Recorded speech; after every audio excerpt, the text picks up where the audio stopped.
So this is a live critique, and I do this every Thursday at 11 a.m. Try to keep it under an hour.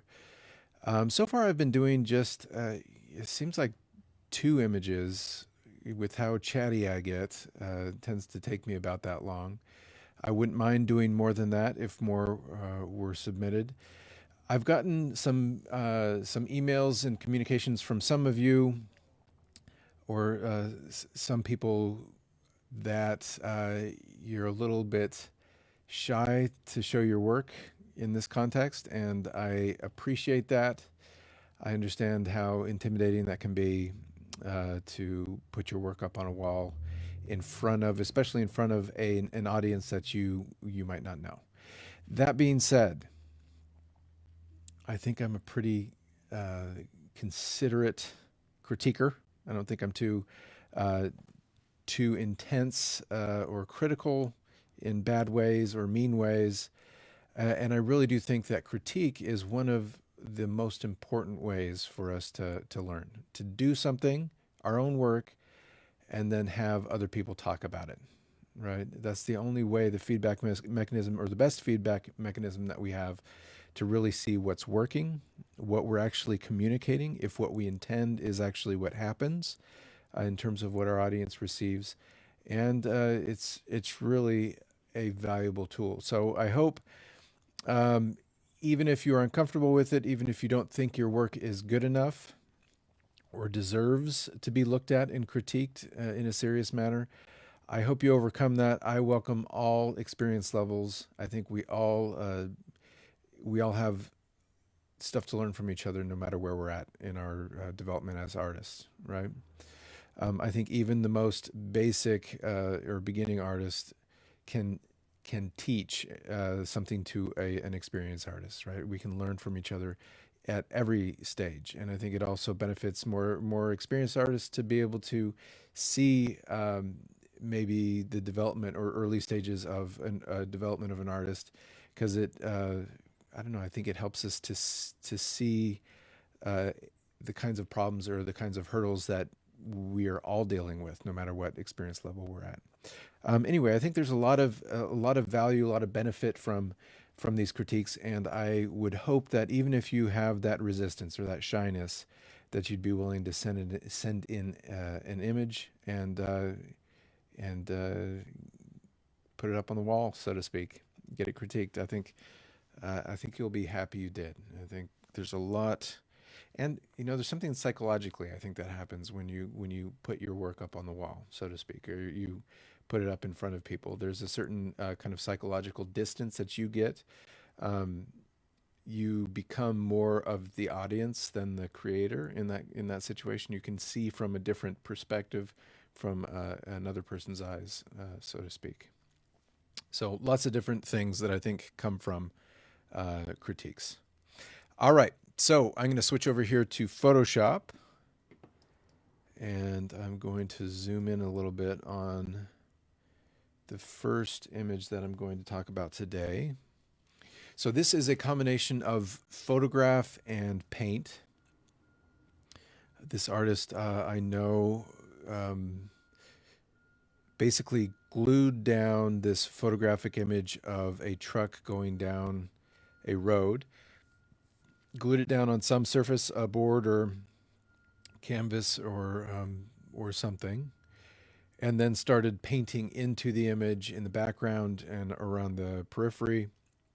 There were some issues with the process of gluing this image down, which ended up not being a bad thing, right? I think the edges got broken up a little bit. She tore out little portions that maybe were rippling or didn't adhere as well as she'd like. Um, but again, not necessarily a bad thing, right? Whenever we combine photographic imagery with painted imagery, there's going to be this tension between two very different kinds of visual communication. There is a kind of cool mechanical precision about a photographic image, right? There's a sense that there was a machine that did that. No human hand could be quite that precise or precise in that way. And then you get these very gestural organic, splattery, textured marks of paint and collage, and there's going to be this tension between those two different visual languages. So one of the difficult things about working with collage, or whenever we're combining disparate visual languages like that, can be to find a way to transition from one to the other, or make them feel like they belong in the same image. And in this way, in this case, having that broken up edge on both sides and on the top helps us to transition from one to the other, helps us make sense of those two things together.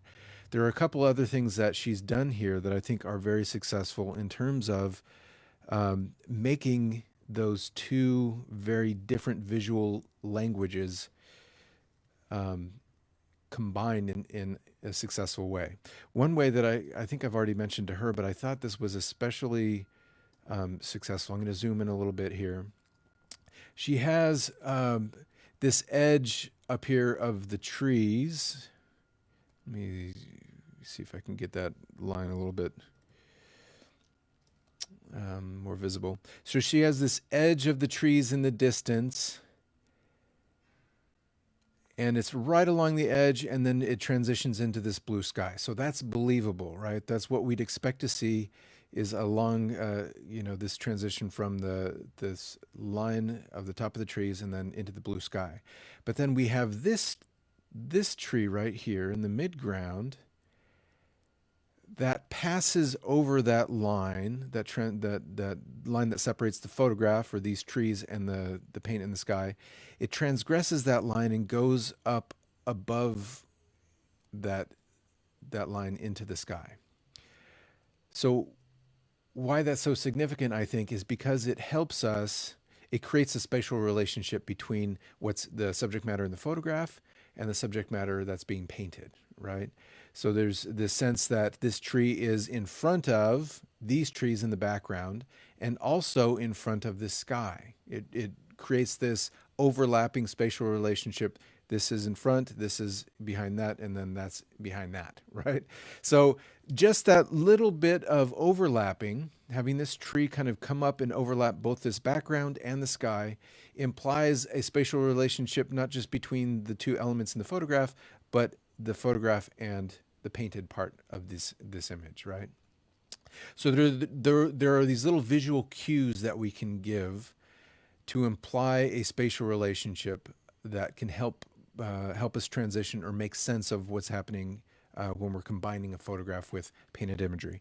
There are some other ways that she's been able to accomplish this by bringing some of these lines of perspective out into, and hopefully, let me get that a little bit more visible. So we've got these lines of perspective, the vanishing point going off here. I'm going to kind of bring some of these that she's brought out into the painted area.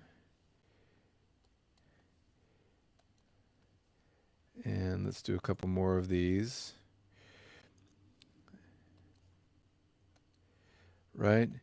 So bringing these perspective lines out into the painted area is also helping us to transition or find a relationship, or kind of cross the barrier, I guess. There's kind of a visual barrier that happens when we've got these two different kinds of visual language. The continuing perspective lines from the painted area into the image help us to cross that barrier and make sense of these two parts together. So a lot of really great stuff happening here.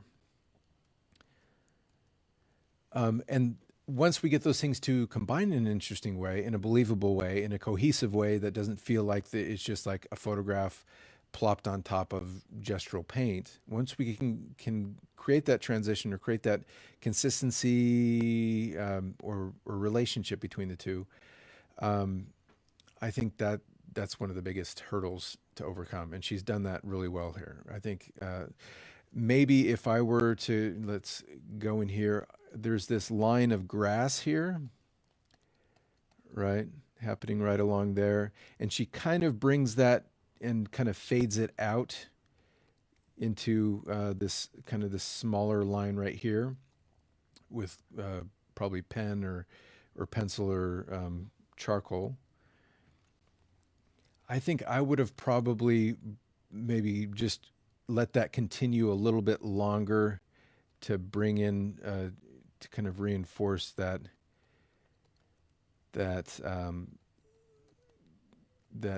hedge or that line of those trees kind of continuing on into the painted area. I think that would have might help kind of unite the two a little bit more, and maybe even just letting those marks fade off into something more abstract.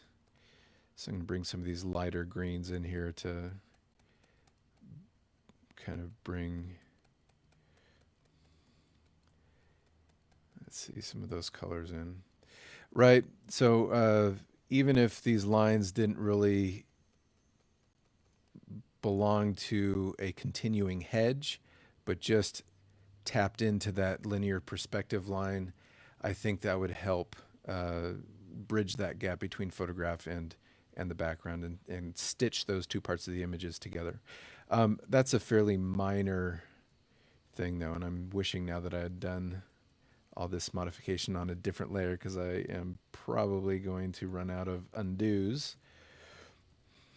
Oh, goodness. Okay. So actually, really quickly, I'm going to go back to revert, and then I'm going to re-crop this. I should have done this to begin with. Give me just a second here, just so I can always have the option of looking at the original. I'm going to copy that layer and work on a duplicate instead of working on the original. Okay, so overall, I'm totally satisfied with the integration of the photograph and the more gestural kind of traditional kind of rendering and paint and collage and texture. I don't feel like there's distracting or bad tension or kind of dissonance between those two parts. I think you've integrated all the different collage elements really well. I think what I am looking at now is how you could. Well, I guess first, what is it you're communicating? What is this? What is the message here? What's the story here? How do you want us to read it? What do you want us to get from it? Are we meant to just kind of get this feeling of, going down the road on an average day, kind of sun shining and kind of a peaceful, serene feeling, blue skies, nice light. There's nothing overly dramatic. I mean, there's a lot of interesting texture happening in the sky and stuff, but there feels like there's a story here, right? And this truck going off into the distance, maybe there's something written on the truck. I don't think we have enough information here on this file to see if there's something written on the truck. But I get that you're leading us off into the distance. I get that there's kind of this truck. Maybe it's a moving truck. In fact, I think that's what it is, if I remember the background of this painting. But I feel like more could be done to give us some kind of payoff, right? To emphasize what it is that we're supposed to get from this image. And again, if you just want like kind of a peaceful feeling, a normal day truck going down the road, I think it's successful in that way. But couple things. So where is it the destination that this truck is going to? Is it the truck itself? Because it kind of feels like that's where my eye is being led to, just by the linear perspective, and all these arrows and patterns are kind of pointing me to this truck in the distance, and it's a fairly high contrast rectangle, white rectangle surrounded by a lot of dark values, and it's pretty much at the vanishing point, right? So this truck feels like it's important. You're leading us to that truck, which maybe that's enough. Maybe that's enough of a payoff. We're following the truck. We're driving in a car behind this truck. I wonder if there's more that we could do to, I don't know, give where's the truck going? Is that important? Maybe let me do this. Let me grab a different tool here. So what if we started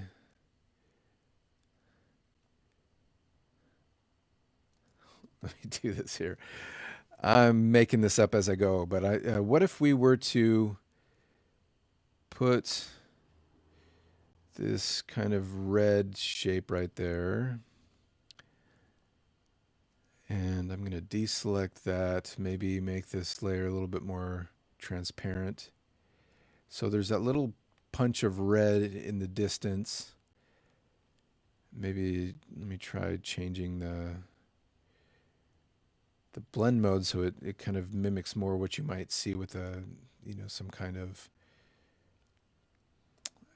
glaze or something like that.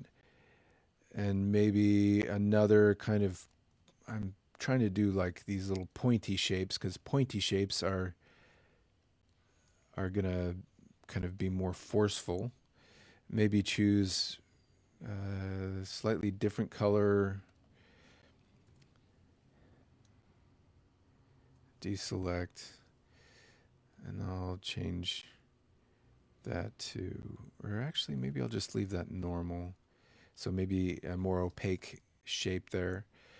Um, so what I'm doing is I'm giving us these little high contrast little bits of saturated color, these reds that are going to push against the greens that you have in the trees and then here around here in the paint. And what that's doing is it's reinforcing this as a focal point, right? You're already leading us there, but these little bits of like strong, like sharp edge geometric shapes and strong colors, they're a little bit more of a payoff, right? They're a little bit more like you're leading us there and you give us these little zaps of shape and color that might just give a little bit more, again, just a little bit more of a payoff when we arrive at the place that you're leading us to. It also would, in this case, um, instead of getting us thinking about that truck as the focal point, getting us thinking about where the truck is headed, right? Kind of what's in front of the truck off in the distance. Um, I'm not sure if that entirely is true. Let's see. I'm going to go back to that and back to my brush. And then maybe just kind of just some. What if I just did a little squiggly line up there? Um, or, you know, maybe off to the side of the truck. And I'm going to do one more thing here and put just a little zip of bright green right up in there. I don't know if that brings in some of these light yellow greens in the painted areas, and also starts to push against some of the reds that I'm putting in there. Anyway, so uh, I'm just testing things out. The luxury of being able to do this on Photoshop is I'm not messing with anything, and I can undo and redo as many times as I'd like. But the takeaway here that I'm hoping, and the point that I'm trying to make here is that I think there's perhaps more you could do with uh, emphasizing that this truck is going somewhere exciting, right? And maybe that's because I partially know what the story is behind this image, but I think the image is less about the truck itself and more about the truck going somewhere.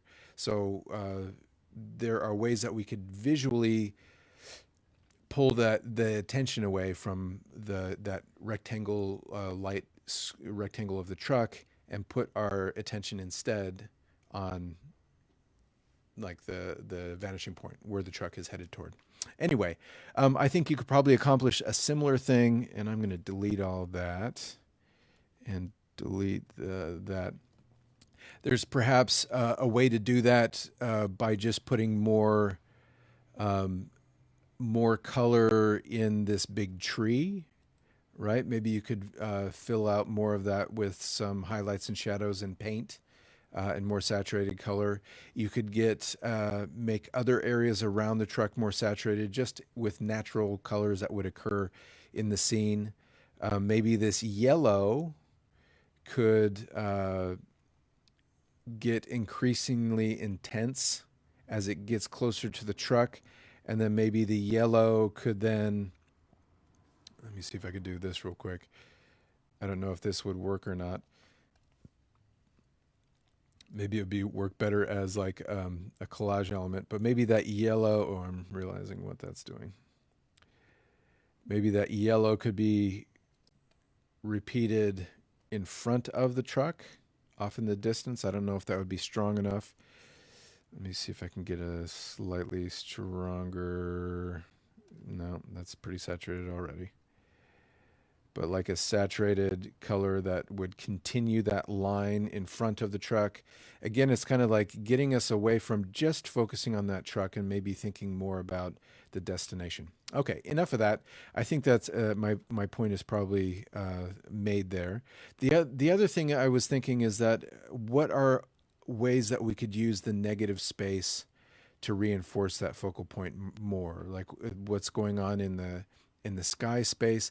I feel like she's already doing that somewhat in that there's this area that's let me get a better color, this white cloud over here that's sitting right there on that transition from the top of the trees into the sky, that's lighter. So maybe that kind of helps draw our attention to this area of the image. Like I said earlier, having this tree poke up above there and overlap the sky is also helping bring our attention here to these elements in the distance. But I wonder if perhaps this is something I've done before. Let me do this real quick, if I can do it real quick. I'm going to do a radial gradient here. And then let's see if I can do, no. There we go. Okay, so deselect. I'm going to show you what I just did. I made a layer that's got this this basically kind of like a spotlight that's pointing right here in the center. And I'm going to change that to a multiply layer and then adjust the opacity. So letting it get darker towards the outer edges, you know, this is in photography called vignetting, kind of letting it get darker towards the edges of the composition helps guide us in there. I don't know if that's the right answer here. Another thing that I can think of that might be successful is maybe even just, let's do this. Like having some paper elements in the sky that I'm going to choose this kind of blue color and do a fill. And then I'm going to do another layer here with another shape.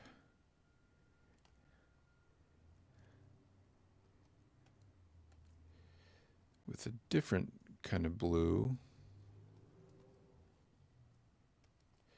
And I'm going to do a fill of that. Nope. Let's do that. And change that to a...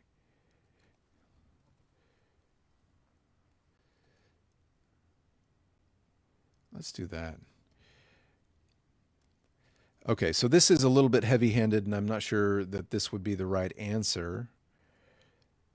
But it would just be another way to go about this. I'm going to erase some of that blue along the line right there, and maybe soften this edge right along here. So that's not quite as strong a line. But maybe you could, and let me decrease the opacity of that. Sorry, I get a little distracted. But I could see you taking a little bit of masking tape, running it along, again, reinforcing these lines of perspective going off into the distance, using the sky, that overall sky shape, and introducing these lines that also point us towards that, toward that focal point in the distance. So again, thinking about how we could use all the negative space, all the other parts of the composition to reinforce the message of the image, reinforce what we're trying to get people to focus on, instead of just having it be kind of a static shape that's filled kind of consistently. And then the last thing here on this image would be an issue of just perspective. And I don't think this is necessarily a problem in this image, but it is something worth keeping track of. When we have, let's do this. No. Normal, default. There we go. Okay, so when we have a landscape, we've got this road and sky and trees, and everything is kind of going off to that vanishing point, right? This is linear perspective. Generally speaking, everything as we approach that horizon line where the vanishing point is disappearing, or the vanishing point is always going to exist on that horizon line, which also represents our eye level. As we get closer to that horizon line, all the parts or all the elements in our composition are going to be getting smaller, right? So if we have telephone poles, right, that are right next to the road, they're going to appear to be getting smaller and smaller as they get closer to the vanishing point, to the horizon line. Not only that, they're going to appear to be getting closer together, right? So the same thing is happening with clouds and colors in the sky. So as we get closer to the horizon line and vanishing point, clouds that are closer to that vanishing point are going to look smaller. These aren't very good clouds, but hopefully you kind of get the idea. Clouds are going to be, as they get closer to that horizon line, are going to be smaller. As they get closer to the top of the composition, further away from that horizon line, clouds are going to generally be bigger, right? And then in between those two areas, clouds are going to be medium sized, right? So they're going to gradually be getting smaller the closer they get to that vanishing point, to the horizon line, right? Could you have a really big cloud off in the distance and a really small cloud close to us, and that kind of changing that big and small thing? Yes, you could, and it happens. But generally speaking, this is what our eyes expect to see in a believable landscape, right? Things that are further away from the vanishing point are closer to us and going to appear bigger. Things that are closer to the vanishing point are going to be smaller. So how does this pertain to this image? Well, keep track of that in the sky area. Don't just distribute clouds the same size evenly across that blue sky area. Realize that that's also going to tap into our sense of space. The closer it is to the horizon line, or this vanishing point down at the bottom, let's see. The closer it is to the horizon line, the smaller those clouds are going to be. The closer it is to the top of the image or further away it gets from the horizon line or vanishing point, the bigger those clouds are going to be. You can reflect that in the size of the collage elements that you're using. Even if they're not meant to evoke clouds, just the size of those shapes and dividing up the overall shape of the sky, you might want to just consider that, have that be part of the calculation, to not contradict what's happening, or our expectations of what happens with linear perspective. All right, so I think that's probably enough for this image. A little bit more payoff at your focal point. Maybe less emphasis on the truck, more on where the truck is headed. A little bit of excitement down the road might help strengthen the message and give us more to kind of lock in on and engage with. and then some of using negative space to reinforce focal point, and then these linear perspective issues, perhaps in the sky. Across the board, though, I love this. I think you could leave it alone as is. There's plenty of really interesting textures and colors and collage elements. There's a lot of really fun stuff to engage with. I'm also noticing now, kind of looking at this, how you've created this kind of arc of blue, the dark blue pieces of paper that helps to frame this whole area. Kind of creates this rainbow that helps guide us to the focal point, and that's a good thing. That's cool. All right, so well done. I love this image. There's a nice feeling of nostalgia. I like the kind of monochrome of the image, the way you've brought paint and color into the black and white and brought elements of the photograph into the landscape. Good job across the board. Well done. All right, so I'm going to switch over now to this image. Now, this something going on here. I think this is from one of my students, one of the artists in my class right now, and she originally posted this image without any of these white line drawn elements, these graphic elements on it. And the color palette is nice. The blue brushy next to these kind of red, violet, red orange, kind of those analogous colors on the color wheel. That tension is really nice. The dark, warm colors next to the lighter, cool colors. There's some interesting, just really cool stuff happening just in terms of the color palette. Really nice. I like that she's making these shapes of red. Some are horizontal, some are vertical, some are more geometric, some are more irregular and organic. So there's a lot of visual interest and variety happening there. Lots of stuff to enjoy and get involved with. She's helping, the way she's organizing those different visual elements is creating movement through the image. So we've got this kind of square pattern happening with the way that these kind of mid-size pieces are organized, and then obviously this strong vertical and strong horizontal piece. So there's and maybe even it could be said that there's kind of a circular or spiral type of uh, movement happening, or I don't know, right here, and this kind of goes up here. I don't know. So there's some interesting things just in terms of how you're arranging those red shapes in this field of blue. But then something happened, and you added these white line drawn graphic elements, like this one down here, which are totally out of left field. I have no idea where those came from. So these these nested circles, and they're kind of cartoony and bulbous. And then this shape coming in from the side that picks up the contour of this red, or red violet shape, and then these little dots of white on it.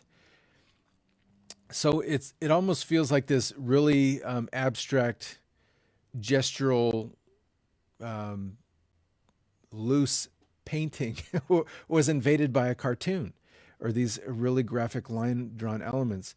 And I think, like I was talking about with the previous image, those are two very different visual languages, right? The line drawn cartoon next to a very gestural, material, brushy kind of rendering style. Those are two very different languages, and they're gonna clash.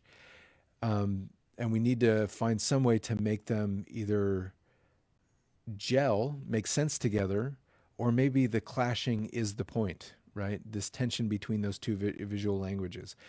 And honestly, I don't know that I have much more to say about this image than that.